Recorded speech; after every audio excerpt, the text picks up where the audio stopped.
Hi, Engineer Randall here. Thank you for joining me for this short slideshow on building the Red Rocks Peekaboo Railway. The layout got its name because the trains play peekaboo with the viewer.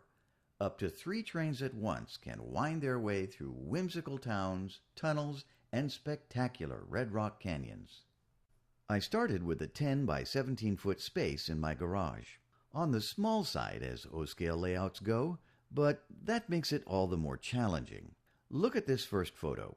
You might think this bench work is a little overdone, but I assure you it is not, as you will see later.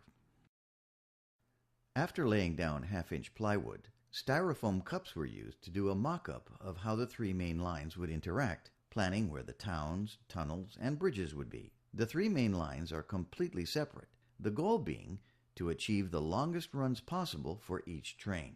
Later, a number of pop-ups were created in order to access sections of track that would be hidden. Here you see the foundations of the layout landforms. I used 2-inch thick 4x8 insulation board. Strength was the goal here, and again you'll see why in a moment. I built the layout like a wedding cake, layer by layer. Also, I'm beginning to plan the locations of the buildings. Here you can clearly see the layered foam and a sample of the rock that I plan to incorporate into the layout. I needed to make the edges of the styrofoam blend in with the rock striations, so it looked like they were all a part of the same landscape. To achieve this, a small saw and broom was used to brush the styrofoam surface. Cushion foam and styrofoam pieces were used to create scree slopes. Layer upon layer of styrofoam was laid down and carved so the trains could travel through mysterious tunnels and canyons. What's that hole in the side of the mountain?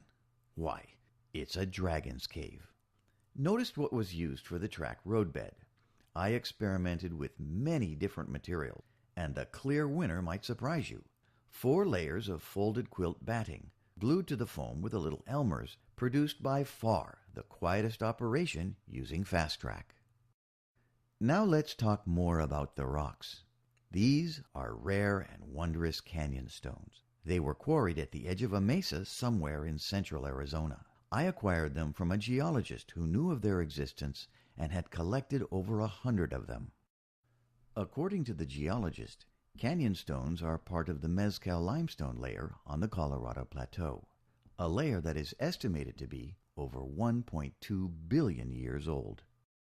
I became mesmerized at how beautifully the shapes and striations on these stones mimic the rock outcroppings and canyon walls found throughout the desert Southwest. They are truly exquisite. So, canyon stones were set in the layered foam board to create a fanciful Red Rocks landscape. Now, here's the thing.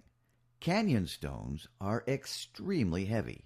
The 3 capstones that you see at the top of the mountain weigh over 150 pounds. 72 canyon stones were used in the layout, with a combined weight of over 1,700 pounds. This is why the benchwork and foam base needed to be so substantial. Many of the rock formations found throughout the desert Southwest have been given names based on their shapes. Same thing on the layout. Here is shark fin rock.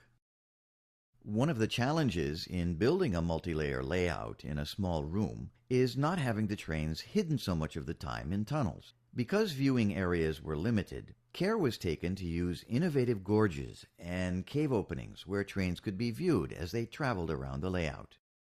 This layout was not built to simulate railroad operations or for realism, but rather it presents a rather whimsical, almost cartoonish feel. Think Roadrunner cartoons or the Cars movie. I wanted to feature 3 things: my favorite trains, my Department 56 and Lemax collection, and the amazing canyon stones. Next on the agenda was to stabilize and harden the styrofoam and exposed roadbed surfaces with 2 coats of Elmer's wood glue. After a couple of days drying, the glue turned everything a bright orange, which provided a great base color. Now for a realistic color finish. I collected a soil sample on one of my trips to Sedona, Arizona, and had my local Home Depot match it with their color computer. They produced a single quart of flat emulsion paint And after 2 very watered-down coats, voila, instant red rocks. The layout was ready for final dressing, with the beaches and ocean, the trees and vegetation, people, cars, and assorted buildings.